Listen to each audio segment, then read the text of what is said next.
Welcome.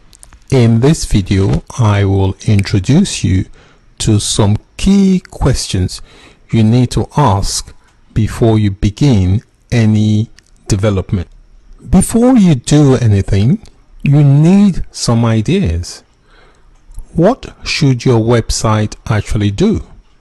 A website can do basically anything, but for your first try, you should keep things very simple. We'll start by creating a simple web page with a heading, an image, and a few paragraphs. To begin, you will need to answer these questions. What is your website about? Do you like pets? Do you like games? Do you like travel? And so on. What information are you presenting on the subject?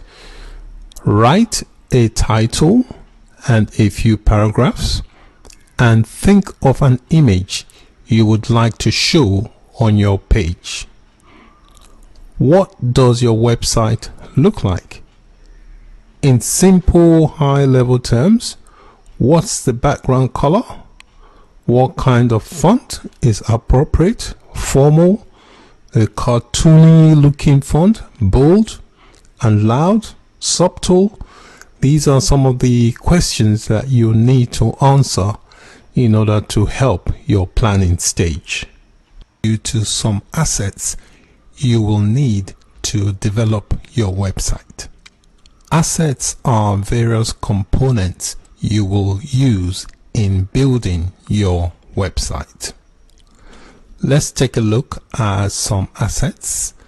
We'll start with a text. You need to know what text you want to use. For example, paragraph, title, list items, and so on. You can choose the theme color by using any free color picker tool. For example, webpagefx.com. There are so many color picker tool. Just do a Google search for color picker tool. You can select a color by its name or by the hexadecimal or hex values, which is something like this here. This is what is called the hex value. So the idea is to go through and just pick out whatever color you need. You can play around with these. Once you find the color you need, you can just copy the hexadecimal values into your code editor. You also need images, but you must be careful not to just grab any images you see on the web, because they may be copyrighted.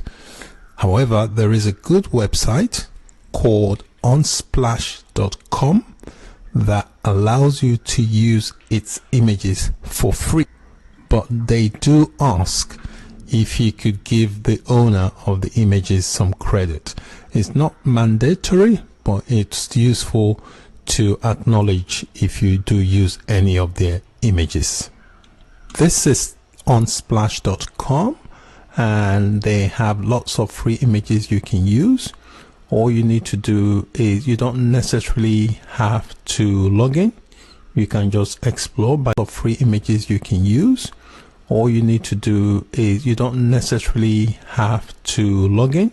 You can just explore by clicking on these three dots here, and you can just go, and there's option for you to search depending on what type of images you are looking for. You just type in whatever you're looking for. For example, if you're looking for something relating to beaches, you just type in beaches, and it has different images that comes up, and there should be an option to just download, and you can just give the credit. When you click on this download link, there's an option here to tell you say thanks, and so that means you can copy this. When you click copy, that means it will put a reference on your web page to this image, so they know who created the image. So I strongly recommend you give credit to whoever has designed the image if you decide to use any of their images. Another asset you are going to need is fonts. So you need to know what type of fonts you'll be using for your website.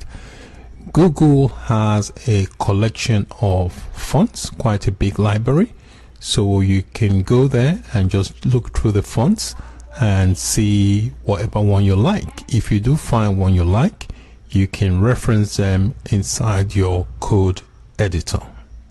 This is the Google font homepage.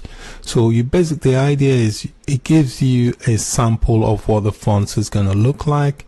So you just look through, and if there's any fonts that you like, you can just take note of the name, and then you can reference that from the link inside your